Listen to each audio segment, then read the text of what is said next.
Olá, meus amigos, minhas amigas, sou o professor Lac. Vamos continuar nossa aula de formalização de contratos, parte 2. Nesta parte da aula, vamos começar pelo artigo 92. A gente deu aquela paradinha estratégica para quebrar a fadiga dos estudos. Cara, quando você estiver fadigando, você tem que dar uma paradinha, uma respirada e depois você continua. Isso é muito importante. Por quê? Porque você dá qualidade aos seus estudos, né? Artigo 92, então vamos ver comigo. Qual que é o trabalho do artigo 92? São necessárias em todo contrato,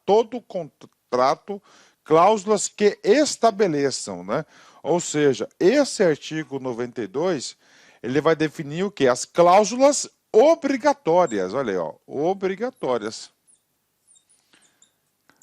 Ou seja, né, no mínimo, deverão ter as seguintes cláusulas. Isso aí é muito importante o aluno concurseiro saber. Primeiro, o objeto. O que é objeto? Né? O objeto é aquilo que vai ser contratado.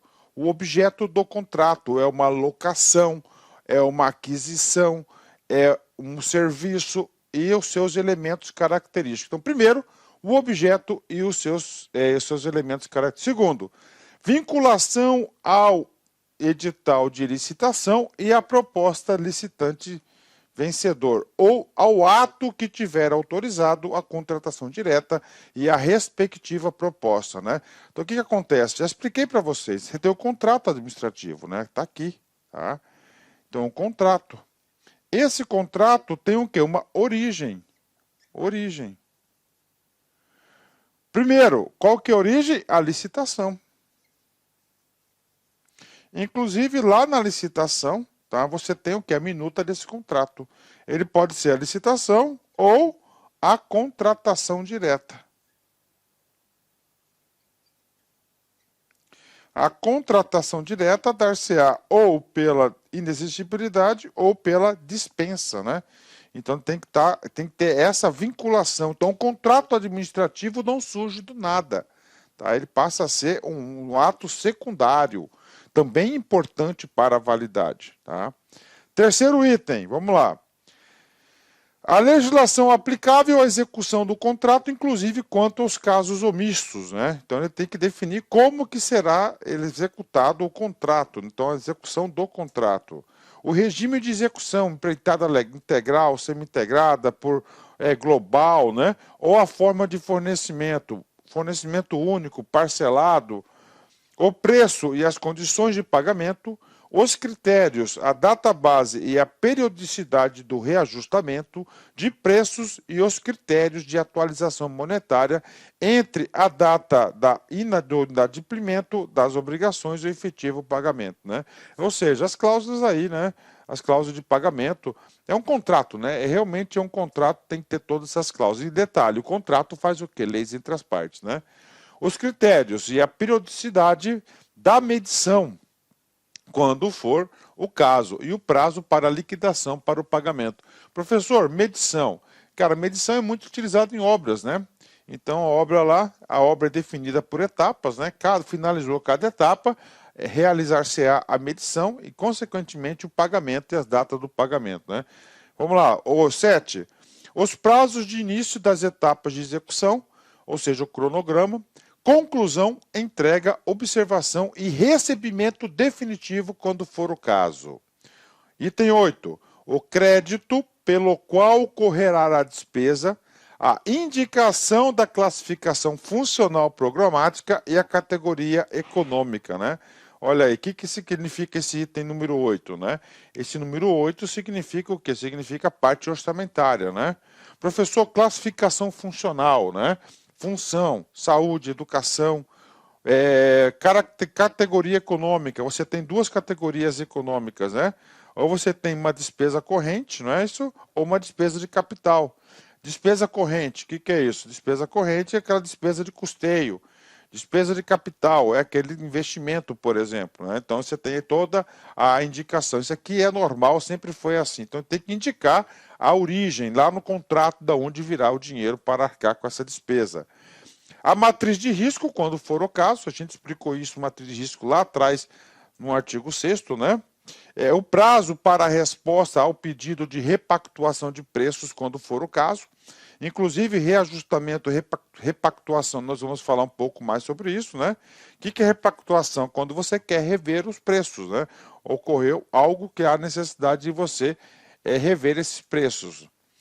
O prazo para a resposta ao pedido de restabelecimento do equilíbrio econômico-financeiro, quando for o caso. Isso aqui é muito importante, né? Equilíbrio econômico-financeiro, né? O que aconteceu? Aconteceu um surto inflacionário, aconteceu algo. Então, o que acontece? Acontece que o contrato, ele deixou de ter o equilíbrio financeiro quando foi proposto lá atrás. E agora, professor, agora nós temos que rever isso. O que acontecia antes? Acontecia que o licitante ia lá e fazia o pedido de equilíbrio, de ajuste financeiro. Só que a administração pública demorava muito tempo. Agora não.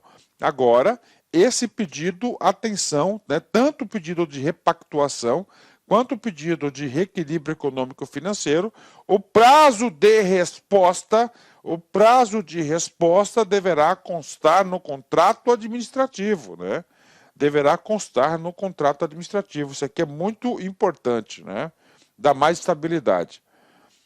As garantias oferecidas para assegurar a sua plena execução, quando exigidas, inclusive as que forem oferecidas pelo contratado no caso de antecipação de valores a título de pagamento, o prazo de garantia mínima do objeto, observados os prazos mínimos estabelecidos nesta lei e nas normas técnicas aplicáveis, e as condições de manutenção e assistência quando for o caso. Claro, prazo de garantia, né, garantias oferecidas para assegurar a execução, garantia do objeto, o que isso aqui é? Garantia do fornecedor, por exemplo, os direitos e as responsabilidades das partes, as penalidades cabíveis e os valores e das multas e as bases de cálculo, né, claro, né, multas para ambas as partes, né, as condições de importação e a data e a taxa de câmbio para conversão, quando for o caso, né.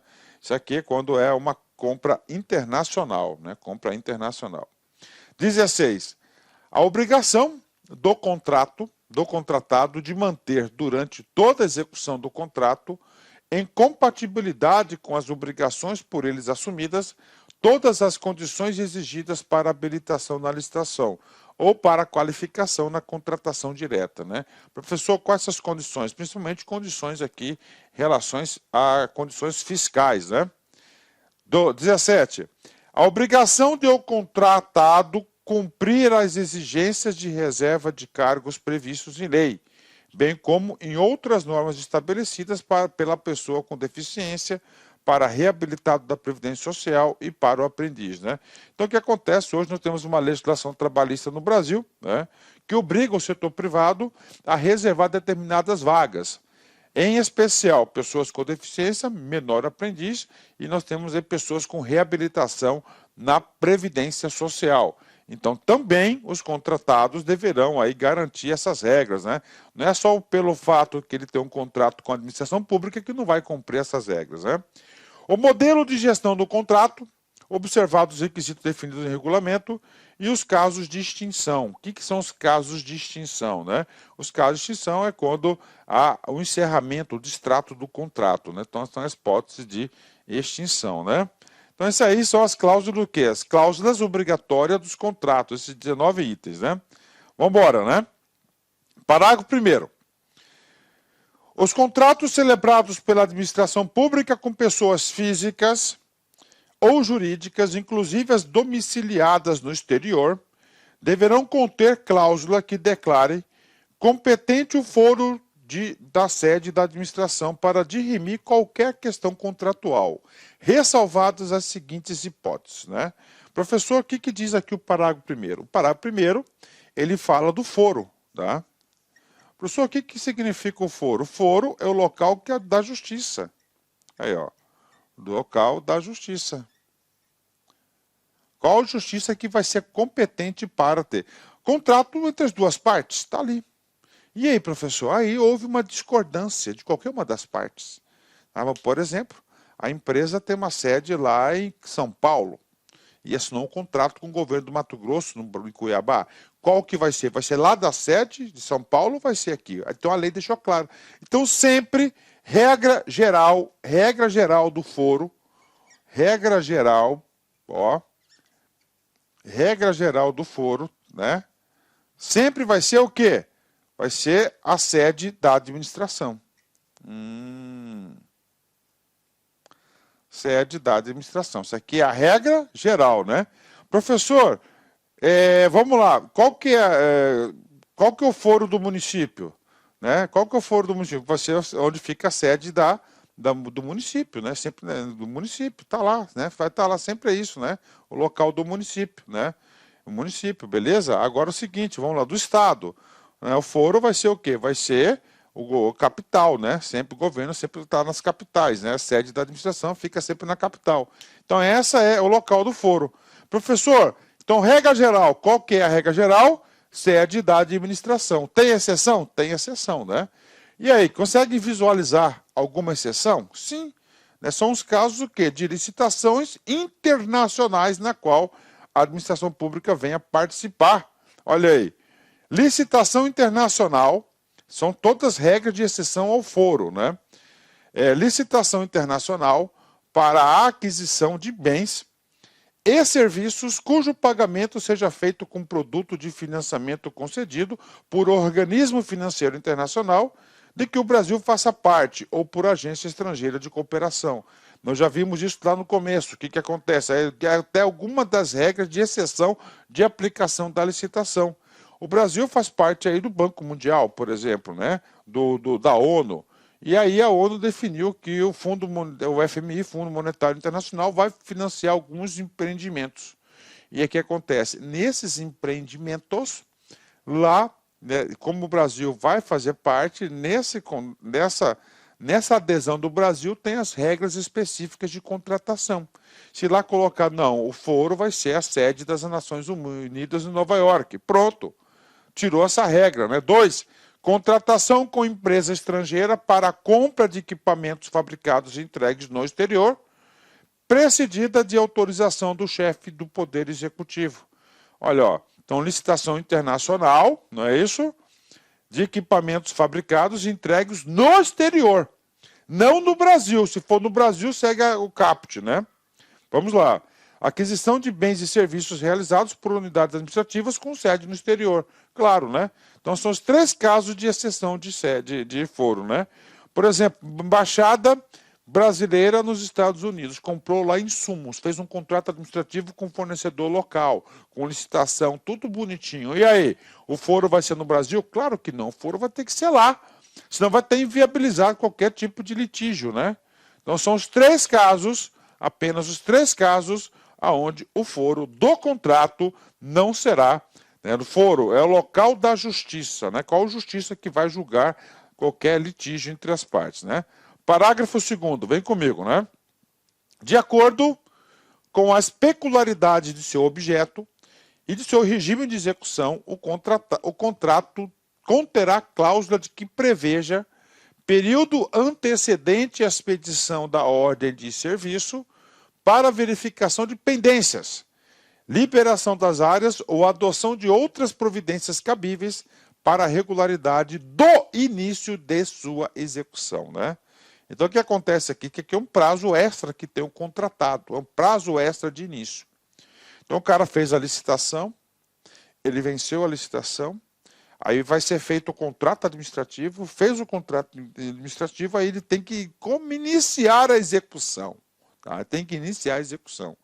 O que acontece? A lei de licitações de contratos sabiamente falou, cara, eu vou te dar um prazo adicional para que você regularize a sua situação, tá certo? Para você começar a execução, né? Por exemplo, né? Temos aqui, ó, áreas ou adoção de outras, ó, liberação de áreas, né? O cara vai construir uma obra, né? Então ele tem que se instalar primeiro, tem que dar um prazo para o cara começar a fazer o serviço. Então isso aqui é um prazo adicional. Parágrafo 3º, né? Parágrafo 3º, parágrafo 4º, é muito importante, né? O que acontece, gente, né? Aqui é um contrato administrativo. Pensa comigo, vamos lá. Juízo de valor. Tente formar sempre juízo de valor que você vai bem nas provas. Parte A, administração pública. B, o particular, que pode ser uma pessoa física ou uma pessoa jurídica. Está aqui, faz um contrato entre as partes. Cara, nesse contrato dessas partes, nenhuma das partes é para ter o quê? Tirar vantagem sobre um ou outro. A administração pública não pode enriquecer na custa dos outros, tem que ter um equilíbrio entre as partes, é uma relação profissional. Olha, estou precisando de tal coisa, você entrega, eu te pago. Ponto final. Ou de um serviço, de uma obra, de uma compra, qualquer coisa. Então você tem que manter o equilíbrio, tá certo? Então o que acontece? Tempos atrás, não agora, né? Agora talvez algum caso aqui, outro caso acolá, mas é o seguinte, o que acontece? Eu não vou contratar com a administração pública porque ela demora muito tempo reajustar. A nova lei de licitação veio resolver isso. O que a nova lei criou aqui, ó? Independente do prazo de duração, independentemente do prazo de duração, o contrato deverá conter cláusula que estabeleça o índice de reajustamento de preço, com data base vinculada à base do orçamento estimado e poderá ser estabelecido mais de um índice específico ou setorial em conformidade com a realidade do mercado dos respectivos insumos, né? Vou dar uma paradinha para beber uma água. Ave Maria, deu um pigarro aqui na minha garganta aqui, nossa senhora, né? Mas sabe o que foi isso aí, pessoal? Foi o seguinte, não sei se vocês sabem, né? Mas eu gravo em Cuiabá, tá? Eu gravo em Cuiabá, na minha residência. Nossa sede fica em Cuiabá. E Cuiabá foi acometido aí por um frio. Foi um frio aí de uma semana aí. Foi gostoso o friozinho. Normalmente aqui não tem frio, né? Normalmente aqui sempre é um calor, né? Mas agora o tempo está mudado, não é nem época de frio, né? Não é nem época de frio. Veio esse frio aí. E aí eu acho que eu vou ficar um pouquinho gripado. Então vamos embora, vamos gravar essa aula aqui, terminar para que a gripe não venha atrapalhar. Então vem comigo, né? Vou ler novamente, né? Então o parágrafo 3º ele trata de uma coisa, de um assunto muito importante, que é o índice de reajustamento de preços, né? Isso aqui é uma garantia, principalmente para o contratado, né? Por quê? Porque ele vai fornecer um serviço. Às vezes ele fornece o serviço por um bom prazo. E ele tem que manter o quê? O equilíbrio econômico-financeiro. Professor, por que tem que manter o equilíbrio econômico-financeiro? Por vários motivos. Primeiro, para que o fornecedor tenha uma saúde financeira boa, até para ter condições de prestar uma boa prestação de serviço para a administração pública. Tá? E a administração pública ela não pode se enriquecer nas custas dos outros, é uma relação profissional. Então, o que diz aqui o parágrafo? Independente de qualquer coisa, isso aqui é uma cláusula obrigatória, isso aqui é questão de prova, isso aqui é muito importante. Então, deverá conter o índice de reajustamento de preço, com data base vinculada à data do orçamento estimado, e poderá ser estabelecido mais de um índice específico ou setorial. Pode ser o INPC-BGE, pode ser o índice do setor, em conformidade com a realidade de mercado dos respectivos insumos, né? Ou seja, tem que estar conectado aí o que está sendo praticado no mercado, não pode ter tratativas diferentes, né? Então, o parágrafo 3º, ele fala exatamente isso, né? Ele fala sobre o quê? Ele fala sobre reajustamento. Agora, nós temos uma outra situação, tá? Uma situação muito importante, contratos de prestação de serviços, que são serviços contínuos, né? Nos contratos de serviços contínuos, observado o interregno mínimo de um ano, o critério de reajustamento dos preços será por. Então vamos lá. Aqui são os contratos, principalmente os contratos de prestação de serviço. Tá? Primeira regra para reajustar. Tem que ter cláusula de reajustamento? Tem. Só que é o seguinte, primeiro tem que ter o prazo de um ano. Tá aqui, né? Tem uma palavra aí não muito usual no nosso idioma, né?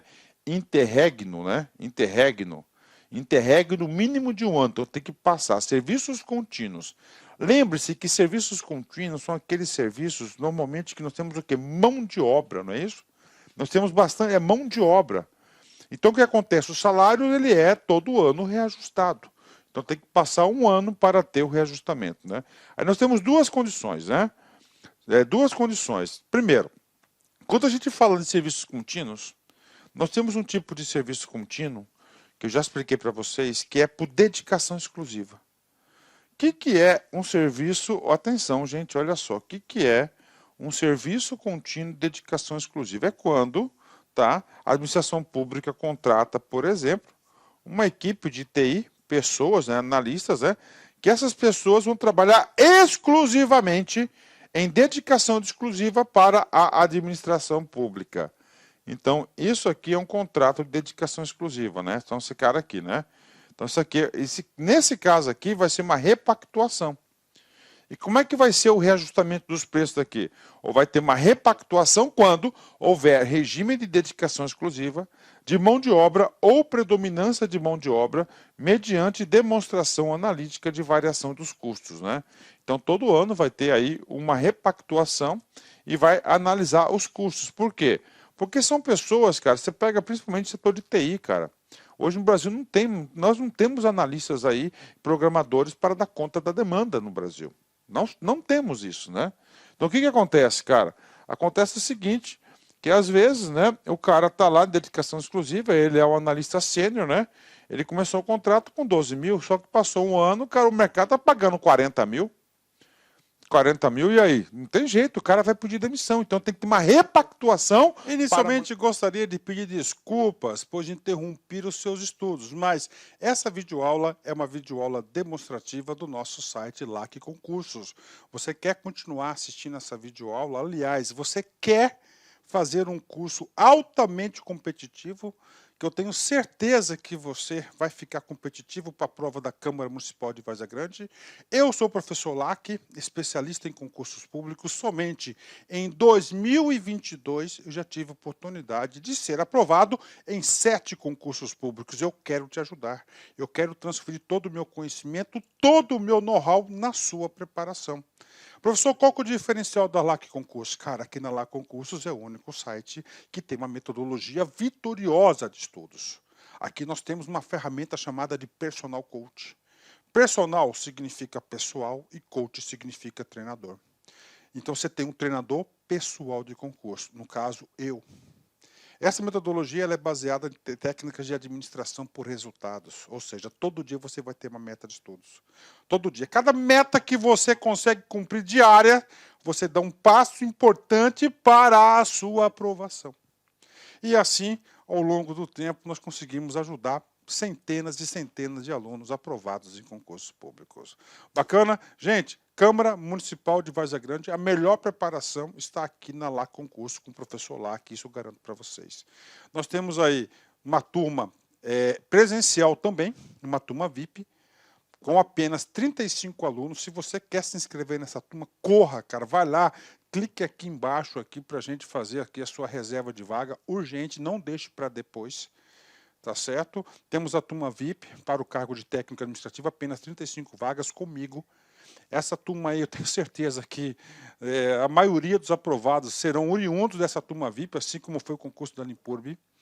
Aí nós temos o nosso curso online. Nós temos um curso online aqui, fantástico, que eu tenho certeza que vai te ajudar nesse concurso. Maiores informações, está o nosso WhatsApp aqui. Tá? Vem falar conosco aí, aqui na LAC Concurso. Espero vocês.